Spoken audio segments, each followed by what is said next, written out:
Back to Shruti Akash ಮನ್ಗುಳಿ family vlog and Sannidhya Deepa log. Guys ನೋಡ್ರಿ ಇವತ್ತು ನಾವು ಹೊಂಟೀವಿ. ಪಂಡ್ರಾಪುರ ಅಲ್ಲ, ಲಾಸ್ಟ್ ಟೈಮ್ ಹೋಗಿದ್ವಿ, ನಮ್ಮ ಸಾನು ಅದೇ ಹೇಳ್ತಾಳ. ಎಲ್ಲಂದ್ರೆ ಅಮಲ್ನಾಥ್ ಮುತ್ತರ್ಬೆಲ್ಲ ಹೊಂಟೀವಿ. ಸೊ ಪ್ರತಿ ಹುಣ್ಣಿಮೆ ನಾಳೆ ಇರ್ತಂದ್ರೆ ಹಿಂದಿನ ದಿನ ಬರ್ತಾರೆ ಅವರಲ್ಲಿ ಸೋರೆಗಾಂವ್ ಅಂಥೇಳಿ. ಸೊ ಹಂಗಾಗಿ ಟೈಮ್ ಅಂತೂ 11 ಗಂಟೆ ಆಗ್ಯದ, ಮುತ್ತರಲ್ಲಿ ಬರೋದು 2 ಗಂಟೆ ತನಕ ಹಂಗಾಗುತ್ತಂತ. ಹಾಗಾಗಿ ನಾವು ಈಗ ರೆಡಿ ಆಗೀವಿ. ನಮ್ಮ ಮನೆಯವ್ರು ಮಲ್ಕೊಂಡಾರ, ಎಬ್ಬಿಸ್ಬೇಕು. ಸೊ ಗೈಸ್ ನಮ್ಮ ಮನೆಯವ್ರು ಮಲ್ಕೊಂಡಾರ ನೋಡ್ರಿ. ಬಿಗ್ ಬಾಸ್ ನೋಡತ್ತಿದ್ವಿ, ಬಿಗ್ ಬಾಸ್ ಮುಗೀತು, ರೆಡಿ ಆದ್ವಿ. ಗೈಸ್ ಈ ಟಾಪ್ನ ಎದ್ರಾಗಂದ್ರೆ ಮೀಶೋ ಒಳಗೆ ತರಿಸ್ಕೊಂಡೆ ನೋಡ್ರಿ. ಆ್ಯಂಡ್ ಮೊನ್ನೆ ಒಂದು ಸ್ವೆಟ್ರ್ ತೊಗೊಂಡೆ ನೋಡ್ರಿ, ಬಿಜಾಪುರ ಒಳಗೆ ಹೋಗಿ ಡೈರೆಕ್ಟ್ ಶಾಪ್ನಾಗೆ ಹೋಗಿ ತೊಗೊಂಡೆ. ಸನ್ನದಿ ಇಷ್ಟು ಹಿಡ್ಕೊಮ್ಮ ತಡಿ. ಗೈಸ್ ಫುಲ್ ಪ್ಯಾಕಪ್ ಅದೇ ನೋಡ್ರಿ.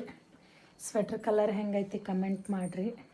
ಸೊ ನನ್ನ ಕಡೆ ಇತ್ತು ಸ್ವೆಟ್ರ್, ಅದು ಅಂದ್ರೆ ಮನ್ಯಾಗ ರೆಗ್ಯುಲರ್ ಯೂಸಿಗಿತ್ತು. ಆ್ಯಂಡ್ ಅದು ಕ್ಯಾಪ್ ಇರಲಿಲ್ಲ, ನನಗೆ ಕ್ಯಾಪ್ ಇದ್ದಿದ್ದು ಬೇಕಾಗಿತ್ತು.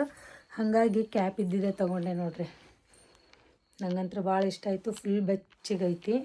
ಸೊ ಜರ್ನಿ ಮಾಡೋಕ್ಕೆ ಕ್ಯಾಪ್ ಇದ್ದಿದ್ದು ಬೇಕಲ್ಲ, ಹಾಗಾಗಿ ಸ್ವೆಟ್ರ್ ತೊಗೊಂಡೆ ನೋಡ್ರಿ. ಆ್ಯಂಡ್ ನಮ್ಮ ಸಾನು ಕಟ್ಟಿಂಗ್ ಮಾಡ್ಸೀವಿ ನೋಡ್ರಿ, ಸೇಮ್ ಪಾರ್ಲೆಗತೆನೇ ಕಾಣ್ತೈತೆ ನೋಡ್ರಿ ನಮ್ಮ ಸಾನು. ಸೊ ಗೈಸ್ ನೆಕ್ಸ್ಟ್ ಲಾಗ್ ಇನ್ನೇನು ಗಾಡಿನ ಚಾಲು ಮಾಡ್ತೀನಿ. ಈಗ ಇವ್ರಿಗೆ ಎಳಿಸ್ತೀನಿ, ಟೈಮ್ ಭಾಳ ಆಗತ್ತು. ಚಳಿ ಐತೆ ಅಂಥೇಳಿ ಸುಮ್ಮನೆ ಅಲ್ಲಿ ಹೋಗಿ ವೇಟ್ ಮಾಡೋದೇನು ಅಂಥೇಳಿ ಇಲ್ಲೇ ಸ್ವಲ್ಪ ಲೇಟ್ ಆಗಿಬಿಟ್ರೆ ಸರಿ ಆಗುತ್ತೆ ಅಂಥೇಳಿ ಸ್ವಲ್ಪ ಲೇಟಾಗಿ ಹೊಂಟೀವಿ ನೋಡ್ರಿ. ಸೊ ಗೈಸ್ ಇದು ಪರ್ಸ್ ನೋಡ್ರಿ. ಯಾವಾಗಂದು ಭಾಳ ದಿನ, ಒಂದು 3 ವರ್ಷದಿಂದ ನಮ್ಮ ಹಸ್ಬೆಂಡ್ ಇದ್ರೊಳಗೆ ತೊಗೊಂಡು ಬಂದಿದ್ರು ನೋಡ್ರಿ, ಗೋವಾ ಒಳಗೆ. ಸೊ ಇವತ್ತು ಯೂಸ್ ಮಾಡತ್ತೀನಿ, ಬಿಕಾಸ್ ಯಾಕಂದ್ರೆ ರಾತ್ರಿನೇ ಹೋಗಿ ರಾತ್ರಿನೇ ಬರ್ತೀವಲ್ಲ, ಸುಮ್ಮನೆ ದೊಡ್ಡದಾಗಿ ಕೊಯ್ದು ಅಂತ ಹೇಳಿ ಇದು ಪರ್ಸ್ ಯೂಸ್ ಮಾಡತ್ತೀನಿ ನೋಡ್ರಿ. ಸೊ ಗಾಯ್ಸ್ ನಾವು ಹೊಂಟೀವಿ ನೋಡ್ರಿ. ಈಗ ಶಶಿ ಬಂದಾನ, ತೋರ್ಸಿ ಹಾಯ್ ಮಾಡಿ Shashi. Hi hi. Vishal driving ಮಾಡತ್ತಾನ. ಹಸ್ಬೆಂಡ್ ನೋಡ್ರಿ ಹಿಂದೆ ಮಕ್ಕೊಂಡ್ ಬಿಟ್ಟಾರ ಅವರು. ನಾನು ಸಾನು ಇಲ್ಲಿ ಕೂತ್ಬಿಟ್ಟಿವಿ. ಬರ್ರಿ ಫ್ರೆಂಡ್ಸ್, ಅಲ್ಲಿ ಹೋಗಿಂದ ವಿಡಿಯೋ ಮಾಡೋಣ. ಮತ್ತೆ ಅವ್ರು ಬಂದೇ ಇರ್ತಾರೋ ಏನಿಲ್ಲ ಇಲ್ಲ ಅಂತ ಹೇಳಿ ಗೊತ್ತಿಲ್ಲ ನಮಗೂ.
ನಿತ್ಯ ಬೆಳಗುವೆ ಬೆಳಕಿನ ಋತಿಯು, ನಿತ್ಯ ತಳಿತಾಳಿಸುವ ನಮ್ಮ ಲಿಂಗ ದೇವಗೆ ನಾವು ಬೆಳಗುವೆ. ಅಪ್ಪಾಜಿ ದರ್ಶನ ಅದೆಲ್ಲ ಮಾಡ್ಕೊಂಡು ಊಟಕ್ಕೆ ಕರೆದ್ರಿ. ಊಟ ಮಾಡಿದ್ವಿ. ಊಟ ಮಾಡಿಂದ ಲಾಸ್ಟಿಗೆ ಒಂದೆರಡು ಫೋಟೋಸ್ ತಕ್ಕೊಂಡು ರಿಟರ್ನ್ ಊರಿಗೆ ಬಂದ್ವಿ ನೋಡ್ರಿ. ಸಬ್ಸ್ಕ್ರೈಬ್ ಮಾಡಿ.